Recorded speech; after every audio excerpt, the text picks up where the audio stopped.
So we move on to the transition element. So in this case, transition element is one of the interesting elements, since the d block element act as the transit path for their electron. So due to the unique of the d block element, make it the element exists up to 7 variables.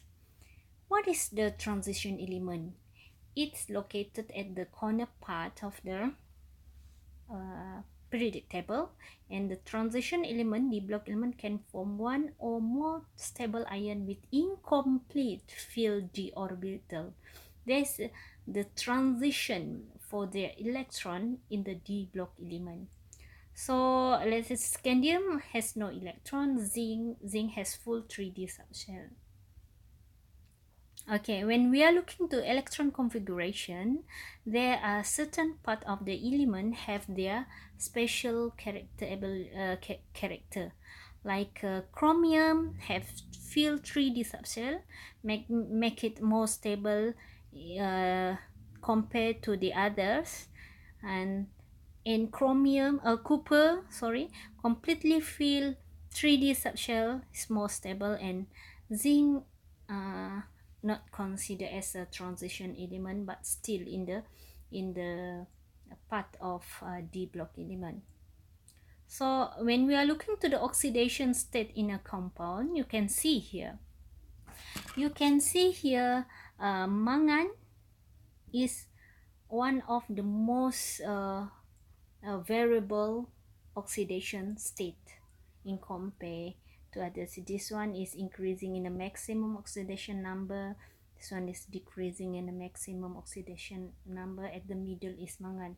So they have a same characteristic for all the transition metal, like metal with high melting and boiling point due to the stability in the d block element, high density, have variable oxidation number.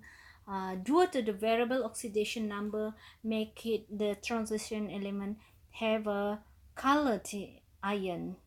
Form a large number of complex and complex ion, can use orbital from two different shells for bonding, and have a catalytic activity. So you can see here, when it form an ion, the transition element form at least one ion with incomplete subshell. They can use orbital from two different cells for bonding.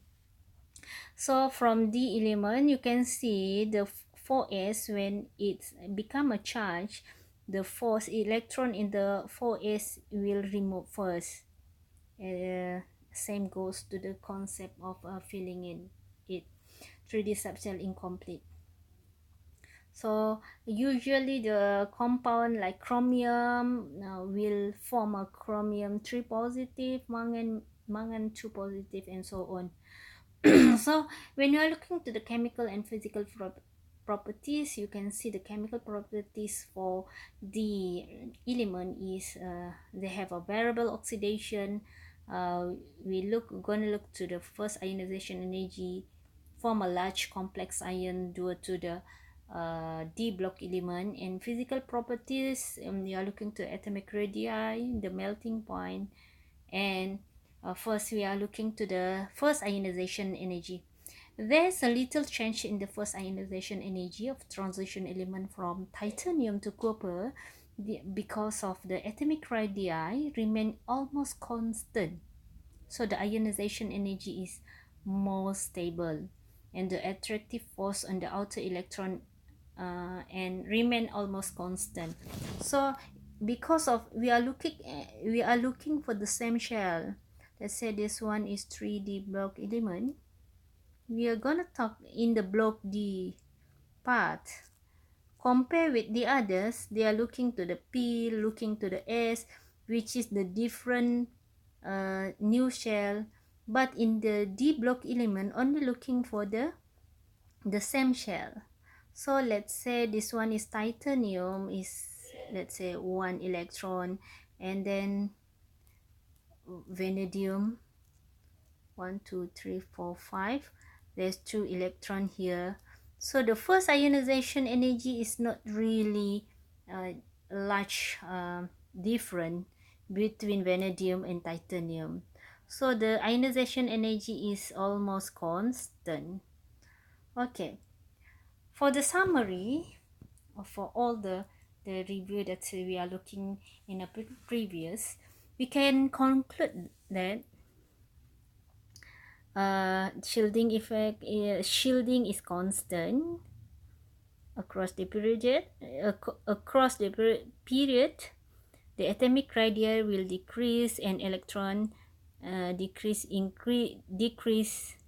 ionization energy increase, ionization and electron affinity increase, electronegativity increase, and nuclear charge increase.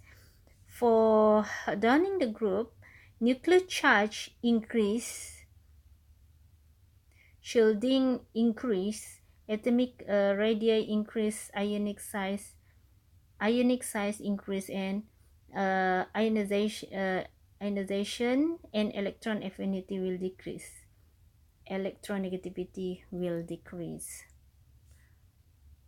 For this, for this lecture, that's all. Thank you very much for your attention. Bye guys.